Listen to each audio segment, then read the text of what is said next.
Okay, boys, I've just got an example of actually what to put in your script, and just an example of an oral, okay? Because obviously there are things on your task sheet, whoopsie, that you'll have to implement, okay, in your speech through a story. Because again, it's not a report, you're actually trying to convince us through your story of your chosen migrant or migration group, and trying to convince the Australian government not to limit migration and their policy.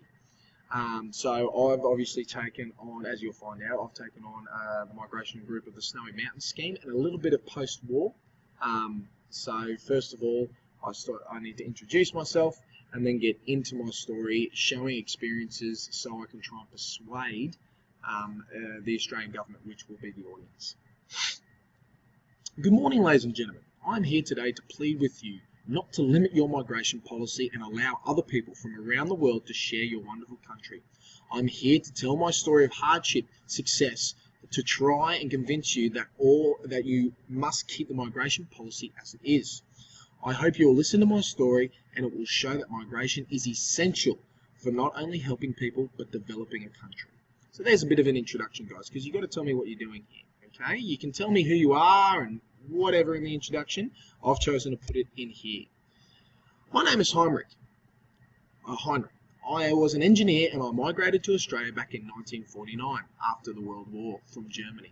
As I'm sure you're aware, due to the war being over and Germany being so broke from the expenses of war, there was no other choice than to flee Germany and come to Australia. My family and I wanted a better life, and we saw it in Australia. We were also fearful of another attack, as the rest of Europe was still very on edge from the World War. My family and I saw an ad to come over to Australia on the TV. At the time, I could not understand it, so I had to get a dictionary to help convert some of the advertisement words popping up. It was extremely difficult, but I eventually did, and my family and I discovered that Australia was trying to populate very quickly after the war. They also spoke about future job prospects on the Snowy Mountains scheme. It looked like a great opportunity to start again, so my family and I decided to head over by boat. I was an engineer, so I had a chance, by boat and plane, sorry. I was an engineer, so I had a chance as a skilled migrant working to contribute to this job. So guys, obviously, I'm sorry I keep stuttering, lose my place sometimes, but as you can see, boys, here, okay, I've gone through the section right to about here. I've gone through some push and pull factors. So they saw a better life in Australia, okay. I probably could have gone into a bit more detail about the economy and the fact that you can earn a bit more money, you're safe and things like that. But I did talk about the push factors, especially the push factor of everyone being on edge, coming out, still on edge from the World War, and the fact that, you know, Germany was broke, so the economy was no good because the war cost so much. Here, I spoke a bit about how I migrated to Australia, okay, and how I got over here, so by boat and plane. And I also mentioned that I was a skilled migrant, okay, which is very important as well. Let's have a look. When we arrived, it was not what the advertisement made out to be. It was cold. I didn't know Australia could get so cold. I should have guessed with a job name like the Snowy Mountains scheme. Fortunately, the local town had the facilities to cater for me and my family. There was a school and living arrangements that we could all use. They had to stay in town and I would have to stay up in the mountain. This was not ideal, as I would not be able to directly stay with my family, but at least we were away from Europe. Staying on the mountain was like living in frozen hell. I was grateful for the opportunity, but I still endured some hardships which made me the man I am today. It was below 0 degrees and snowing all the time, and in the summer it was ridiculously hot and humid. I could not survive without this jacket for much longer, so I traded my dad's priceless watch for this lousy jacket. It doesn't look like much, but I'm sure it saved my life, seeing as the government forgot to supply blankets when we first arrived. Also, around the campsite, there are a lot of different cultures and migrants from different countries.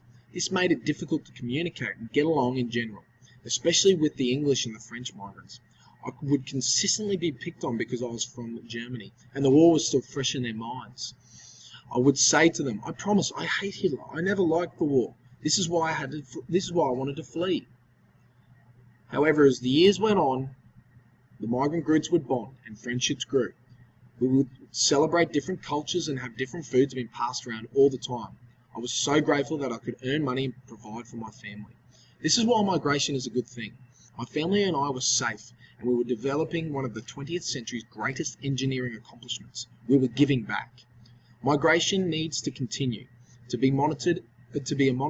Migration needs to continue to be a monitored policy and allow people to enter this great land.